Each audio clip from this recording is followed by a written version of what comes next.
नमस्कार, down the memory lane के इस एपिसोड में आप सभी का स्वागत है। आज हमारे साथ हैं एसीपी श्री मधुकर राकेश जी, जिन्होंने सन 1990 में दिल्ली पुलिस को एज सब इंस्पेक्टर ज्वाइन किया। वो वर्तमान में एसीपी अमन विहार हैं। आइए जानते हैं दिल्ली पुलिस में उनके 34 साल के सेवा के सफ़र के बारे में। नमस्कार सर। नमस्कार। आपका शो पे बहुत बहुत स्वागत है। सर, आपने 1990 में दिल्ली पुलिस ज्वाइन की, तो was it an obvious choice या फिर you had some other plans and it's just fell into? नहीं, मेरे लिए ये ऑब्वियस चॉइस नहीं था। अगर मैं सच कहूँ तो मैंने कभी जीवन में सोचा भी नहीं था कि मैं पुलिस में भर्ती होऊंगा।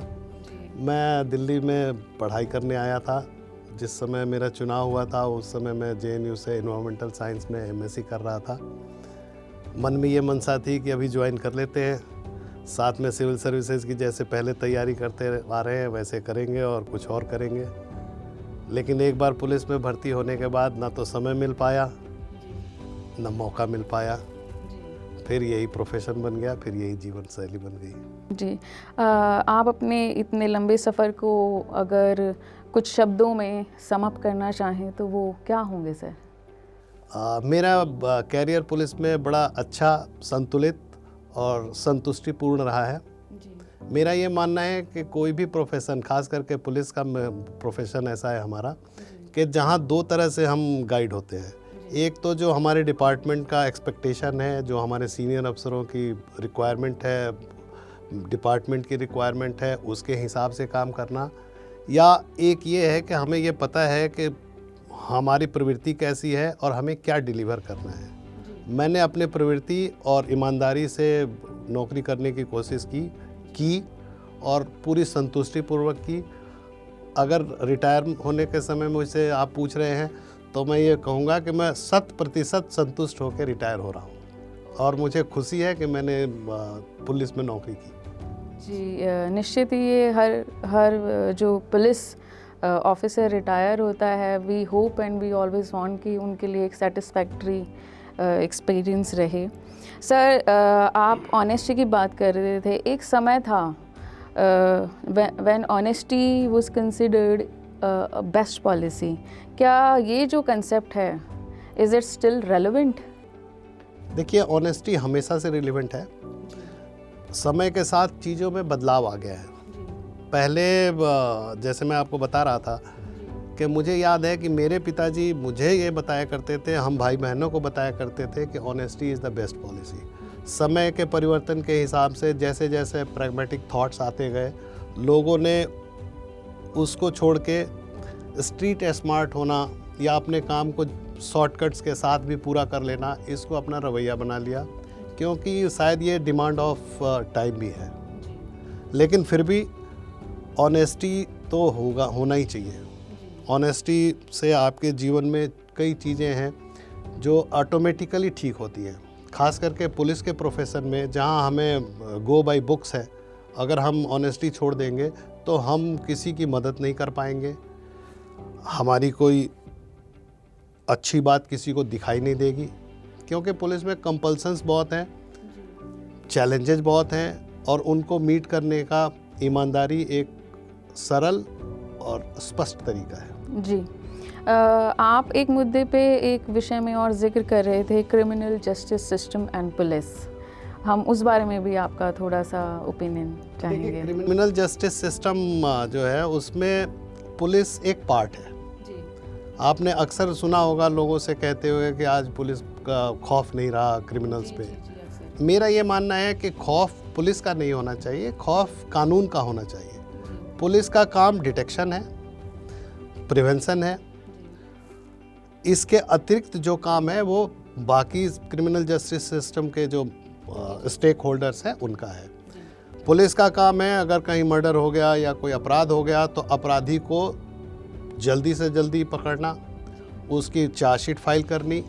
बाकी काम ये है अदर एजेंसीज़ का, खास करके अदालतों का, कि वो जितनी जल्दी से जल्दी और जितनी अच्छी से अच्छी न्यायिक फैसला दे, उससे समाज पे असर पड़ेगा, लोगों को और ख़ास करके क्रिमिनल्स को कानून का भय महसूस होगा। जी।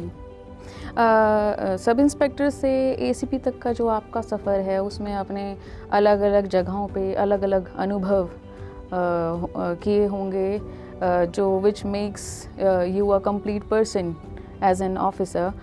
कोई इंटरेस्टिंग या कोई चैलेंजिंग मोमेंट जो आपको ध्यान हो, जैसे आपने कश्मीरी गेट में जब आपकी पोस्टिंग थी आपने वहाँ बताया, वो हम आप दर्शकों के साथ साझा करना चाहें?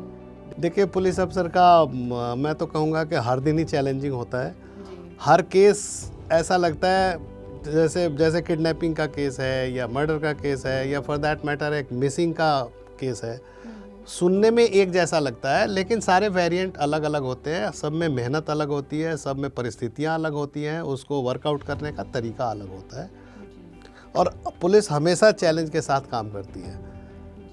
जब हम अपने सेटिस्फैक्शन के लिए या उस चीज़ की डिमांड के हिसाब से काम करते हैं तो हम ज़्यादा बेहतर डिलीवर कर पाते हैं। उदाहरण के रूप में मैं आपको बता रहा था कि मेरी जब पोस्टिंग फर्स्ट टाइम एसएचओ लगा था कश्मीरी गेट में, वहाँ पे बहुत सारे अनाथ बच्चे इधर उधर से रेलवे स्टेशन से आ जाते थे या कहीं और से आ जाते थे।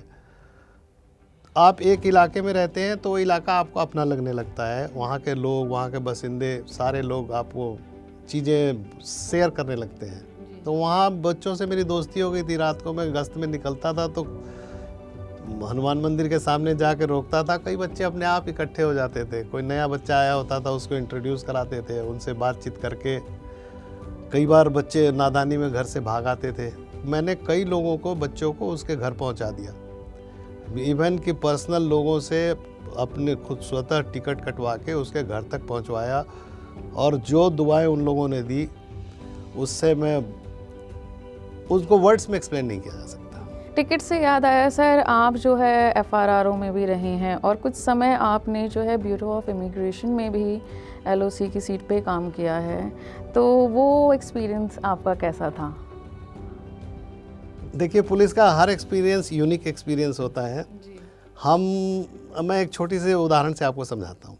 जब हम रेलवे की टिकट कटाने के लिए लाइन में लगे होते हैं तो हमारा थॉट प्रोसेस डिफरेंट होता है, लेकिन जो आदमी टिकट दे रहा होता है उसकी उस समय की परिस्थिति अलग होती है, वो हम रियलाइज़ नहीं कर पाते। स्थान बदलते ही चीज़ें बदल जाती हैं। पीछे से एक आदमी कह रहा होता है कि भाई ये बहुत स्लो है, लेकिन आप पीछे वाले को ये समझ में नहीं आता कि क्वेरी करने वाला एक पर्टिकुलर आदमी जिसको रिजर्वेशन नहीं मिल रहा है, वो 5 ट्रेन्स की पूछता है, क्या इसमें अवेलेबल है टिकट, क्या इसमें अवेलेबल टिकट है। प्रॉब्लम वहाँ पे है, टाइम वहाँ लगता है, लेकिन एट्रीब्यूट ये जाता है कि ये जो टिकट क्लर्क है वो बहुत ढीला है, ये समय बहुत ख़राब कर रहा है या ये बहुत स्लो है।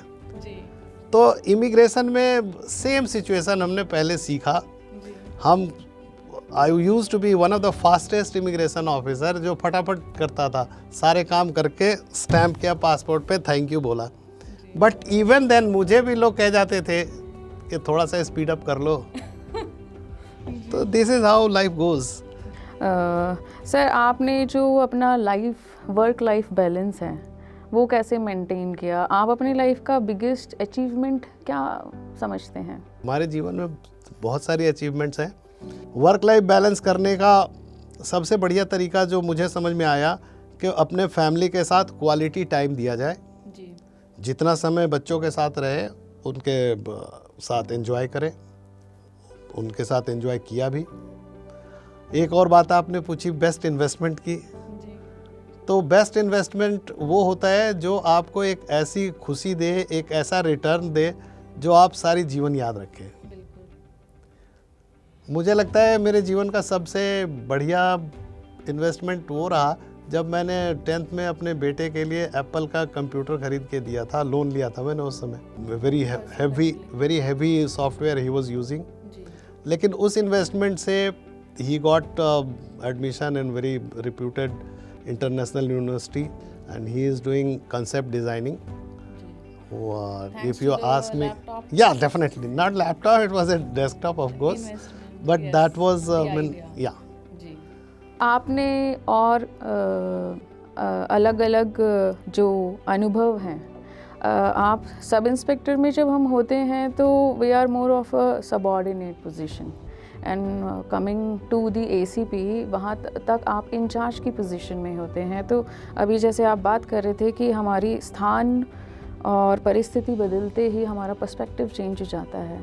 तो वो जो young man who joined and now the mature person who is retiring, आप अपना जो लर्निंग है, जो चेंज इन थॉट प्रोसेस है, उसके बारे में हमें थोड़ा सा बताएं। देखिए, जब हम सब इंस्पेक्टर होते हैं, खुद काम करते हैं, तो बहुत चीज़ें सीखते हैं। अब आज के डेट में हमने बहुत कुछ एक्सपीरियंस गेन किया, बहुत कुछ चीज़ें सीखी। हम जो यंगर जनरेशन है उनको गाइड करते हैं और उनसे अपना शेयर करके एक्सपीरियंस या जो हमने गलतियां की उसको सिखा के हम उनका लर्निंग कर्व को छोटा कर सकते हैं। जो हमने बहुत साल लगाए सीखने में, हम जिनको सुपरवाइज़ कर रहे हैं उनका सीखने का समय छोटा कर देते हैं, उनको बेहतर तरीके से समझा पाते हैं, उनको बढ़िया से उनसे काम भी ले पाते हैं। और समहाउ मैनेजमेंट का ये कॉन्सेप्ट भी है कि हम बेहतर यील्ड प्रोड्यूस करें, वो हम करने की कोशिश कर रहे हैं। जी, जो युवा पीढ़ी है आज की, उसको आप क्या संदेश होगा आपका? देखिए, मेरा तो एक ही आप्त वाक्य है कि honesty is the best policy. अगर हम अपने काम को ईमानदारी से करते हैं, मेहनत से और लगन से करते हैं, तो हमें जो दिल से खुशी मिलती है वो तो मिलती ही है, साथ में बहुत से लोगों की प्रॉब्लम सॉल्व हो जाती है। हमारे डिपार्टमेंट का नाम अच्छा होता है, लोगों में हमारी रिकॉग्निशन होती है। वैसे भी दिल्ली पुलिस अच्छी पुलिस मानी जाती है, दिल की पुलिस मानी जाती है। कोविड में आपने देखा ही है लोगों ने कितने किए हैं। पोस्ट रिटायरमेंट आपके क्या प्लान हैं? पोस्ट रिटायरमेंट हमने समाज से अभी तक लिया है, अब समाज को डिलीवर करने का समय आया है। एग्जैक्ट मेरे दिमाग में अभी इस समय नहीं है कि कुछ क्या करूँगा, लेकिन कुछ ऐसा करना चाहता हूँ कि समाज को अब चीज़ें वापस करें।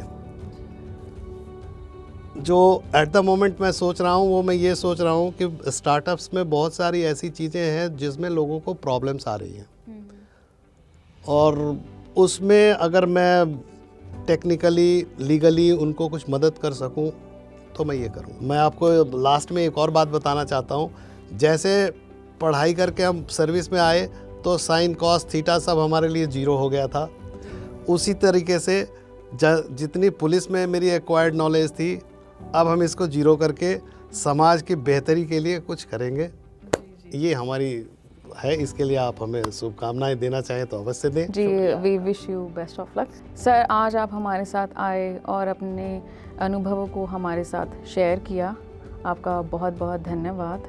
और समस्त दिल्ली पुलिस परिवार आपको आपके पोस्ट रिटायरमेंट और भविष्य के लिए बहुत बहुत शुभकामनाएं दें।